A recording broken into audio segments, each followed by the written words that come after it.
Greetings, everyone, and welcome to America in Focus, powered by the Center Square. I'm Dan McCaleb, Chief Content Officer at Franklin News Foundation, publisher of the Center Square Newswire service. The new Department of Government Efficiency has been a hit with many, though not all, Americans, as seemingly every day the group that Elon Musk leads finds new evidence of questionable federal spending. The latest shocking example found this week has led to firings and a drawback of millions of dollars. DOGE this week reported that the Federal Emergency Management Agency, or FEMA, the agency whose priority is to respond to natural disasters and help victims with relief, spent millions of dollars on New York hotels to house immigrants in the U.S. illegally, including members of the violent Venezuelan prison gang, Tren de Aragua. Joining me to discuss this is Casey Harper, Washington, D.C. Bureau Chief for the Center Square.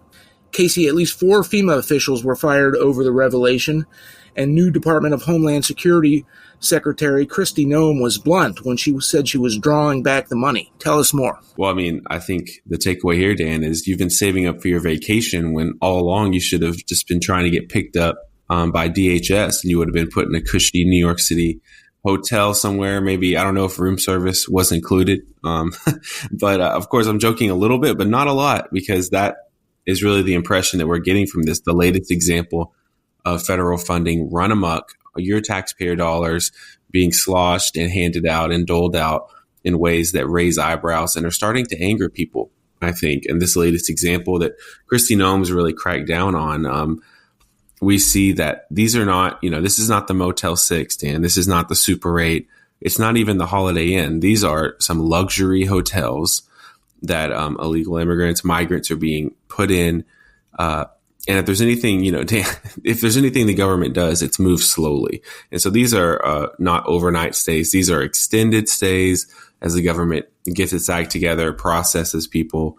And it's really a sign of just how overwhelmed the system is. Of course, hotels and luxury hotels are not the first choice for housing migrants, but because the illegal immigration crisis got so out of control during the Biden administration, they ran out of places to put people.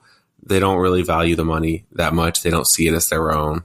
And so they started putting people, these migrants, in these luxury hotels. And so Elon is uncovering it. He's uncovered all kinds of things. This is just one example. Of course, this is particularly salient because Laken Riley's killer is involved, and Laken Riley has really become a symbol of the danger that it posed to American citizens when you let millions and millions of people into the U.S. not knowing who they are, what their criminal backgrounds are. And even when you do arrest them, sometimes they get out, not deporting people. Just the whole brokenness of the system is really culminating in this very stark example of government waste and immigration dysfunction. Laken Riley, of course, the late Georgia college student who was killed by an illegal immigrant while she was jogging near campus. Casey, Kristi Noem on X yesterday, after the revelations that this federal taxpayer money was being spent to house migrants in the U.S. illegally at this posh New York hotel. I'm just going to read her quote on X. "I have clawed back the full payment that FEMA deep state activists unilaterally gave to New York City migrant hotels. FEMA was funding the Roosevelt Hotel that serves as a Tren de Aragua base of operation and was used to house Laken Riley's killer. Mark my words, there will not be a single penny spent that goes against the interest and safety of the American people." That's pretty blunt. I mean, it is pretty blunt, but it just shows you, where there's this example, how much more is going on, Dan, that we don't know about. I mean, if you find a bottle of alcohol in your teenager's room, and you take that bottle and you throw it away, you don't say, "Oh, we've solved the problem."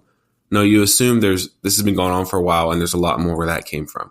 And this is the same thing. I mean, I'm glad that we found this example. We cleaned it up. The government now seems intent on, preventing future spending of this kind. But how are they even going to know? I mean, the government, it's so massive, as Musk has continued to point out. There are so many, actually millions of employees who are doing things at different levels, no accountability. The IGs release these reports that no one reads, and they're not very thorough, and they're often too nice, and nothing changes. It's basically almost impossible to fire these people. I mean, we're starting to see some firing, some buyouts.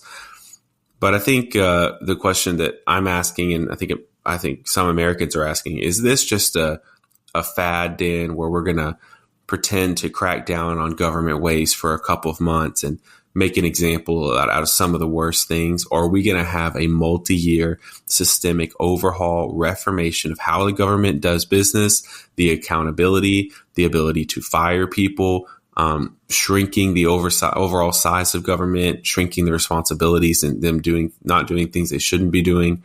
Are we going to have a total reformation, or is this just a fad? I think that's my question.